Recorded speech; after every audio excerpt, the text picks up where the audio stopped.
शूद्र की क्यों नहीं होती, ब्राह्मण की क्यों होती है? मतलब ब्राह्मण की इसलिए होती है कि देवाधीनम जगत सर्वम मंत्राधीनम च देवता ते मंत्र ब्राह्मणाधीना तस्मात् ब्राह्मण देवता। यह पूरा संसार देवताओं के अधीन है। देवाधीनम जगत सर्वम, पूरा संसार। भाई साहब, यदि सूर्य उदय नहीं होगा तो आपका कल्याण कैसे होगा? बगैर सूर्य के आप जी नहीं सकते, बगैर अग्नि के आप नहीं जी सकते। यदि अग्नि देवता कहें कि भैया आज हम छुट्टी पे, आज प्रज्वलित नहीं हो रहा, तो आपका भोजन पक पाएगा क्या? तो संसार जो है वो देवताओं के अधीन है। बगैर सूर्य के आप जी नहीं पाओगे, बगैर चंद्रमा के आप जी नहीं पाओगे, बगैर अग्नि के भी आप नहीं जी पाओगे, और बगैर वरुण के भी आप नहीं जी पाओगे।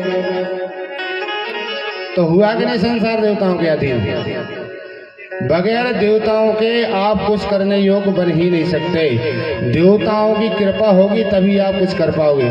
तो बोले देवाधीनम जगत सर्वम और मंत्राधीनम च देवता, और वह जो देवता है वो मंत्रों के अधीन है। मंत्र के द्वारा देवताओं को आहुति नहीं दी जाएगी। यदि मंत्रों से देवताओं का अर्चन नहीं किया जाएगा, स्थितियों से उनका बंधन नहीं किया जाएगा, तो महाराज देवताओं की पुष्टि नहीं होगी यज्ञ के माध्यम से। तो वह देवता मंत्रों के अधीन है। और बोले ते मंत्र ब्राह्मणाधीना, वह जो मंत्र हैं, वेदों के मंत्र हैं महाराज, वो ब्राह्मणों के अधीन है। वेद का पाठ ब्राह्मण ही तो करेगा। तो वह जो मंत्र है वो ब्राह्मणों के अधीन है। तस्मात् ब्राह्मण देवता, इसलिए ब्राह्मण को देवता कहा जाता है कि संसार देवताओं से चलता है, देवता मंत्रों से चलते हैं और मंत्र हमारे ब्राह्मणों से चलते हैं। तो भगवान ने आके ब्राह्मणों की रक्षा की। बोले जब ब्राह्मण बचेंगे तभी हमारी सनातन वैदिक पद्धति बचेगी, जभी हमारे महाराज सनातन धर्म का उत्थान होगा। तो सबसे पहले ब्राह्मणों की रक्षा की, उसके बाद महाराज आती है धेनु। ब्राह्मणों की रक्षा हो गई, मानो धर्म की रक्षा हो गई। ब्राह्मण बच गया तो महाराज आपका धर्म बच गया। दूसरे नंबर पे आती धेनु, विप्र धेनु। धेनु माने महाराज होता है धन। कैसे? मैंने पूर्व के प्रसंगों में आपको श्रवण कराया था कि महाराज पृथु के द्वारा गौ माता से सभी रत्नों का दोहन किया गया। पृथ्वी ने सभी रत्नों को अपने गर्भ में स्थापित कर लिया, लेकिन जब पृथु अवतार भगवान का हुआ तो महाराज पृथु के द्वारा धेनु के द्वारा सभी रत्नों का दोहन किया गया। तो जब धेनु की आप रक्षा करोगे, जब गौ माता की आप रक्षा करोगे, गौ की आप पूजन करोगे, तो महाराज समस्त प्रकार के रत्न अपने घर में महाराज खजाने की तरह भर जाएंगे। तो जब भगवान ने धेनु की रक्षा की, भगवान ने गौ माता की रक्षा की, मानो सारे धन की रक्षा कर दी। विप्रधेनु सुर संत हित, महाराज सुर माने होता है देवता। यदि देवताओं की रक्षा होगी तो महाराज आपकी सभी कामनाएं पूरी हो जाएंगी। क्योंकि यदि आपको कुछ चाहिए तो देवताओं की आप साधना करते हैं, बोलो राधे राधे, देवताओं की उपासना करते हैं। आपकी भिन्न भिन्न कामनाएं हैं, कितनी कामनाएं, अनंत आपकी कामनाएं हैं। उन सभी कामनाओं की पूर्ति देवता लोग करते हैं। यदि आपके खेत में पानी नहीं है तो आप वरुण से प्रार्थना करें, आपके यहाँ पानी निकल आएगा। आपके घर में अन्न की कमी है तो माता अदिति की उपासना करें। आपके यहाँ विद्या की कमी है तो आप भगवान शिव की उपासना करें। तो देवताओं से ही तो हमारी सारी कामनाएं पूरी होती हैं। तो जब देवताओं की रक्षा होगी तो मनुष्य की सारी कामनाएं पूर्ति हो जाएंगी। विप्रधेनु सुर संत हित, और महाराज यदि संत की रक्षा होगी तो महाराज पूरे संसार की रक्षा हो जाएगी। क्योंकि संत ही हमको मोक्ष दिलाते हैं। संतों के पास में जाओगे तो संत आपको संसार में नहीं फंसाएंगे, संत आपको भगवत प्राप्ति का साधन बताएंगे।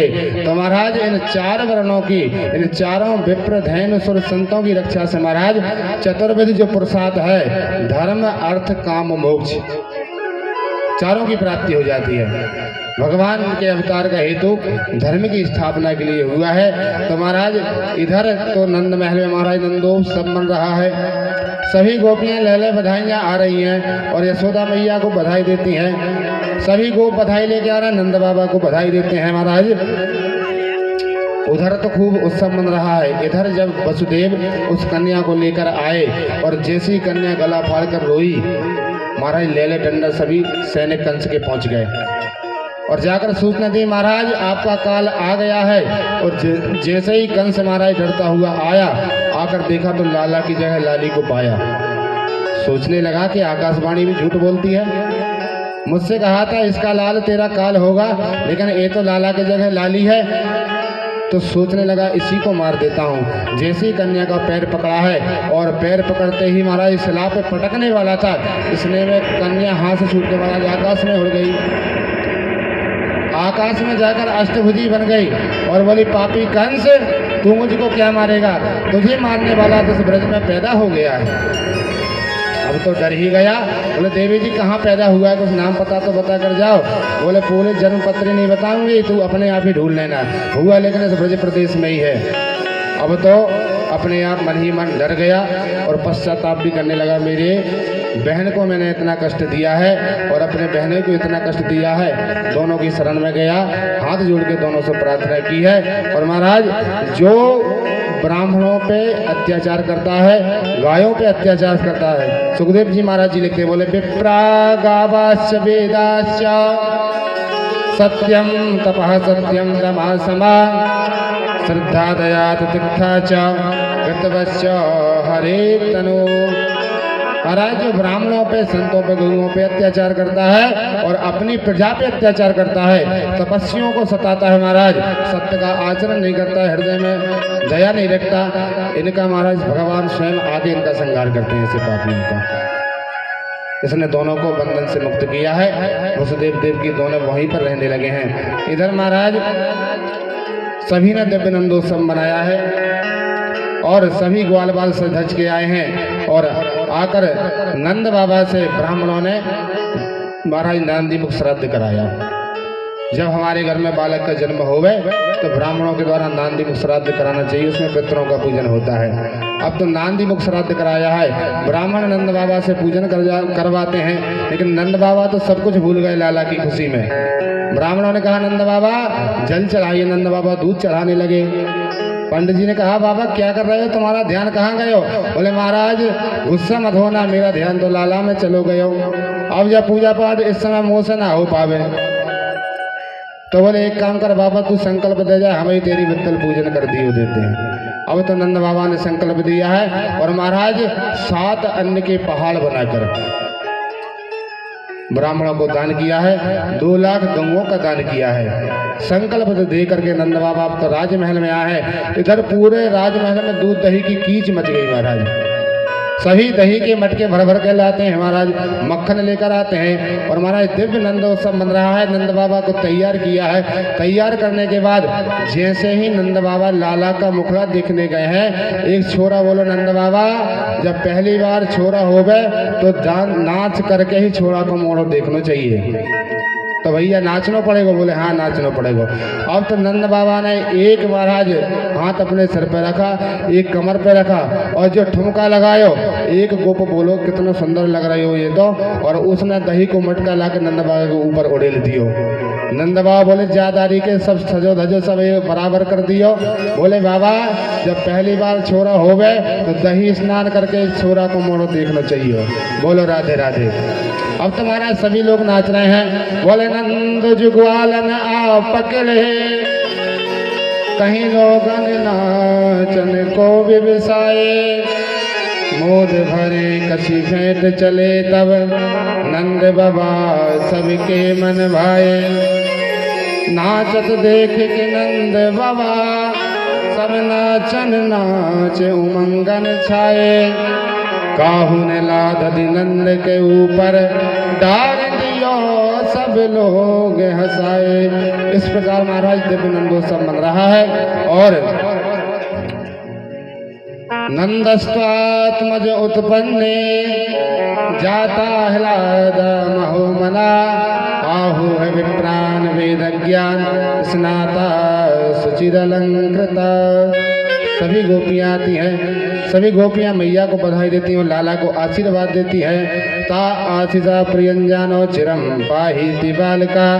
महाराज सभी ने दिव्य लाला को आशीर्वाद दिया है। सूत मागध बंद जनों की महाराज भीड़ लग गई। नंद बाबा महामना होकर खूब लुटाए जा रहे हैं और सूत मागध लेते जा रहे हैं। महाराज एक सूत जाकर गया है महाराज और नंद बाबा ने चांदी के बर्तन बांटे हैं और आपस में बातें करते हैं, भैया तू क्या लेकर आयो? बोले देख मैं चांदी के बर्तन लेकर आयो। बोले ज्यादारी के तू चांदी के बर्तन ले गयो, मैं देख सोने के बर्तन लेकर आयो। अच्छा भैया ये कहाँ बैठ रहे थे? बोले 2 नंबर के दरवाजे पे। और वहां वे चांदी के बर्तन वहीं फेंके और महाराज सोने के बर्तन ले दौड़ लगाई। जैसे ही सोने के बर्तन लेकर आयो तो रास्ता मिला, भैया तू कला के आयो? बोले देख मैं सोने के बर्तन लेकर आयो। बोले ज्यादारी के तू सोना ले गयो, मैं देख हीरे जवाहरात मणिया लेकर आयो। अच्छा भैया ये कहाँ बैठ रहे थे? बोले 3 नंबर के दरवाजे पे। 92 सोने के बर्तन वहीं फेंके और महाराज 3 नंबर के दरवाजे पर दौड़ लगाई। सुखदेव जी कहते हैं, परीक्षित मानो लाला के जन्म पर महालक्ष्मी भी ताता थैया करके ब्रज में नृत्य कर रही हो। रास्ते में पड़े हुए बहुमूल्य आभूषण, सोने के बर्तन, चांदी के बर्तन महाराज कोई उठाता नहीं है, सबके के पास परिपूर्ण धन है महाराज। अब तो नंदोत्सव मनाते मनाते कब 1 महीना बीत गया पता ही ना चला। अचानक नंद बाबा को याद आई, सभी गोपों को बुलाया। बोले भैया हम कंस को कर दे वो तो भूल ही गए। नंद बाबा के पास 9 लाख गैया है इसलिए कंस ने कर लगा दिया। वार्षिक कर देने के लिए नंद बाबा जाते हैं। तो भैया गोपान गोकुल रक्षाया निरूप्य मथुरां गता नंदः कंसस्य वार्षिक्य करम दातु कुरुद्वः। सभी गोपों को बुलाया है और गोपों से कहा, भैया मेरे लाला को ध्यान रखियो, मैं कंस को कर देने के लिए जा रहा हूँ। नंद बाबा ने अपने बैलगाड़ी में दूध दही के माट मटका रख कर महाराज मथुरा की तरफ गए हैं और वहां जाकर जैसे कंस की नगरी में पहुंचे हैं। और कंस ने कहा, नंद बाबा इस बार तो बहुत लेट हुआ, क्या बात है? बोले भैया महाराज क्या बताएं, आपकी कृपा से मेरे घर में लाला को जन्म भयो है, तो बाकी खुशी के कारण मैं भूल ही गयो कंस को कर देना। कंस ने कहा, भैया लाला के जन्म की बहुत बहुत बधाई और तेरे लाला जुग जुग जी है। अब बाय का पता है तेरी को काल मेरो लाल है। अब तो महाराज नंद बाबा ने कर दिया है। इधर वसुदेव ने कर देते हुए नंद बाबा को देख लिया और मन में सोचने लगे कि मैंने अपने बालक की सुरक्षा के लिए इनके यहाँ पर इनको छोड़ा है और अभी कंस ने आदेश दिया है कि 1 महीने में जितने भी बालक पैदा हुए हैं सबको मौत के घाट उतार दो।